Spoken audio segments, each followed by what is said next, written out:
Welcome to FearHub. Today's story, The Long Walk. I was a stubborn and precocious teen. At age 15, I had a lot of friends, but I was a bit of a loner and enjoyed long walks in nature. Very long walks, in fact, sometimes 10 plus miles. Since I couldn't drive yet, I would often just take off from my house and walk on back roads all day long. This was before smartphones. As I was a 100-pound, very tiny girl, my parents probably shouldn't have allowed it. But they have always been very relaxed in their parenting, but like I said, I was stubborn.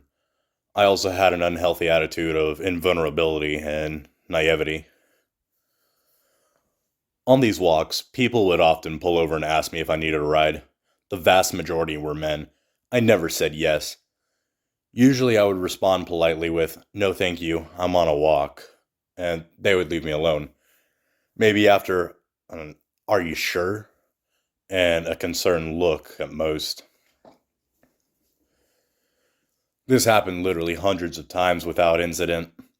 However, there was one time that I got a bit lost while walking. Not severely lost, as I could easily backtrack the 5 or 6 miles home. But I had taken a wrong turn and wandered into a very rural area that I had not expected to be in. It was a nice day, however, so I kept walking. A guy in his early 30s, a bit of a junky car, passed by and asked if I needed a ride, as per usual. I politely declined, and he drove on. I got creepy vibes, but didn't think much of it. Then, 10 minutes later, he pulled up behind me again. This was a rural road, and he must have driven in a very large loop to come up behind me again, miles out of the way. He slowly started driving alongside me while I walked and asked very personal questions such as my name, my age, and where I lived. I obviously didn't tell him the truth. He also repeatedly tried to get me to get into his car. I was very uncomfortable and just wanted him to go away, but was too afraid to be rude. However, I was not getting in that car. After an excruciating 5 minutes or so of another car came, and he was forced to drive off again. I was more annoyed than scared at this point. That good old invulnerable attitude. Then, like clockwork, 10 minutes later, to my horror, I see that car again.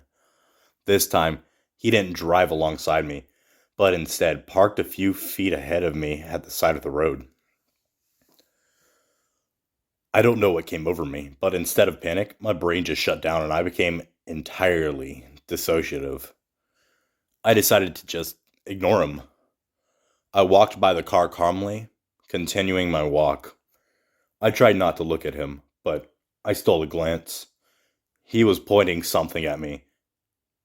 It was a gun. Before I had time to react or even think, a motorcycle pulled up behind us and parked. My stalker seemed extremely panicked by this and peeled out as quickly as possible.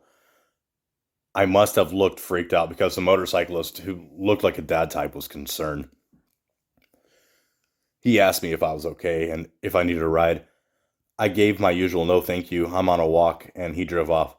I was feeling pretty distrusted at that point. And aside from that, I didn't want to climb onto a motorcycle with anyone.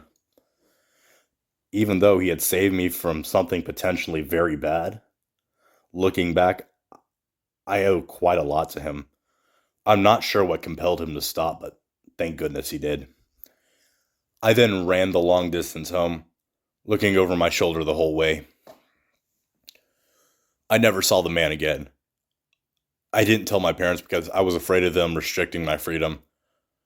I still took my long walks, but not again to that area, until a popular nature reserve was opened 3 years later. To the creepy guy who really wanted me to get in his car, let's not meet.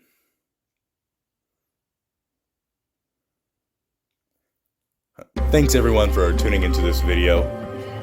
This has been Diablo Vocals, and hope to catch you in the next video.